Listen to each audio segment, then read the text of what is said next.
আসসালামু আলাইকুম। ওয়ালাইকুম আসসালাম রহমতুল্লাহ বারাকাতুহু। কোরআনে অ্যানথ্রোপোমরফিজমের অভিযোগটা আমরা কিভাবে খণ্ডন করব? যেমন ধরেন আল্লাহর হাত, আল্লাহর ডান হাত, অথবা আল্লাহর চোখে। এছাড়াও বলা আছে যে কিয়ামতের দিনে আমরা সবাই আল্লাহকে দেখব। এই অভিযোগটা কিভাবে খণ্ডন করব? তারা বলে যে কোরআন আল্লাহ তাআলাকে একটা আকার দিচ্ছে। ভাই প্রশ্ন করলেন যে অ্যানথ্রোপোমরফিজমের যে ফিলোসফি, যেটা ইসলাম বিশ্বাস করে না, কিন্তু ইসলামে কেন বলছে যে আল্লাহর হাত আছে আর কিয়ামতের দিন আল্লাহকে দেখতে পাবো? আর অ্যানথ্রোপোমরফিজম শব্দটার অর্থ কি? অ্যানথ্রোপোমরফিজম মানে মহান স্রষ্টা তিনি পৃথিবীতে আসছেন বিভিন্ন জীবের রূপে, আর সেই রূপ নিয়েছেন যাকে আমরা চিনি। যেমন ধরেন মানুষ চিন্তা করবে একজন মানুষের মতো, পশু চিন্তা করবে পশুর মতো। তাহলে পশুদের জন্য আসবে একটা পশু, কিন্তু যেহেতু তিনি ঈশ্বর পশু হয়ে এসেছেন এই পৃথিবীতে, তখন পৃথিবীর মানুষও সেই পশু ঈশ্বরকে শ্রদ্ধা করবে। এভাবে ঈশ্বরের বিভিন্ন রূপ দেখা যায়, যেটা কল্পনা করতে পারি, যেটা চিন্তা করতে পারি। সেজন্যই বললাম ইসলাম বিশ্বাস করে না অ্যানথ্রোপোমরফিজমে। এখন এই ফিলোসফিটার ভিত্তি হলো এই যে আমাদের সৃষ্টিকর্তা এত মহান, এত পবিত্র, এত ধার্মিক যে তিনি মানুষের অসুবিধাগুলো বুঝতে পারেন না। অ্যানথ্রোপোমরফিজম এটা হলো মানুষের ক্ষেত্রে। তাই মানুষ এমন বলে যে তিনি খুব পবিত্র, খুব বিশুদ্ধ।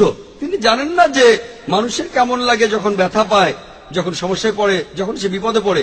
তাই আমাদের স্রষ্টা একজন মানুষ হয়ে জানতে চান মানুষের জন্য কোনটা ভালো আর কোনটা খারাপ।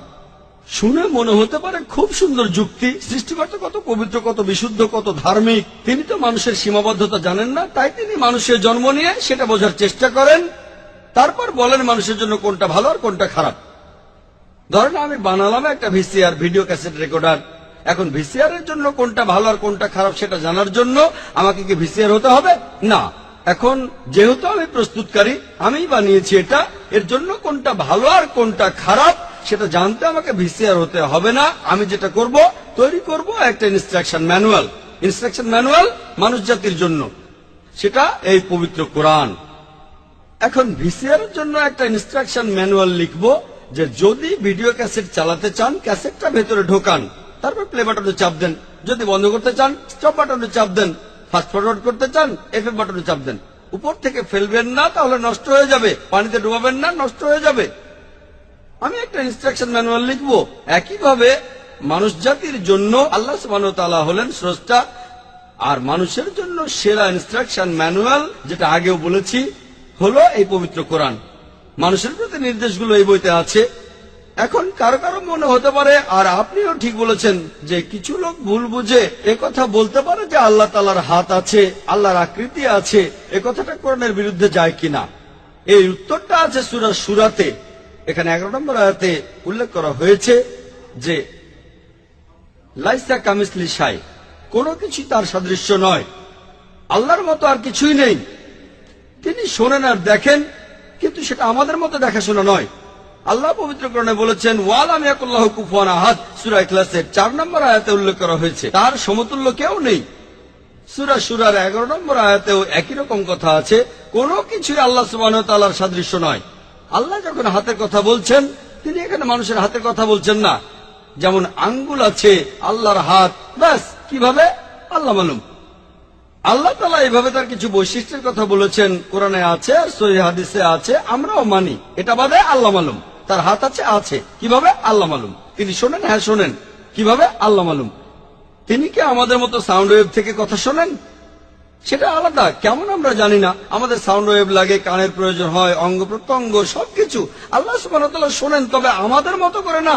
তাই এই ব্যাপারটা অ্যানথ্রোপোমরফিজমের আওতায় পড়ে না। অন্যান্য ধর্মে দেখবেন অ্যানথ্রোপোমরফিজম বলতে মানুষ ঈশ্বরকে বোঝায়। স্রষ্টা যখন মানুষ হয়ে জন্মান, অন্যান্য ধর্মগুলোতে আছে, হোক সেটা হিন্দুইজম বা খ্রিস্টান ধর্ম, তাকে খাবার খেতে হয়, তাকে তখন ঘুমাতে হয়। পবিত্র কোরআনে সূরা আনামের 14 নম্বর আয়াতে উল্লেখ করা হয়েছে তিনি খাদ্য দান করেন, তাকে কেউ খাদ্য দান করে না।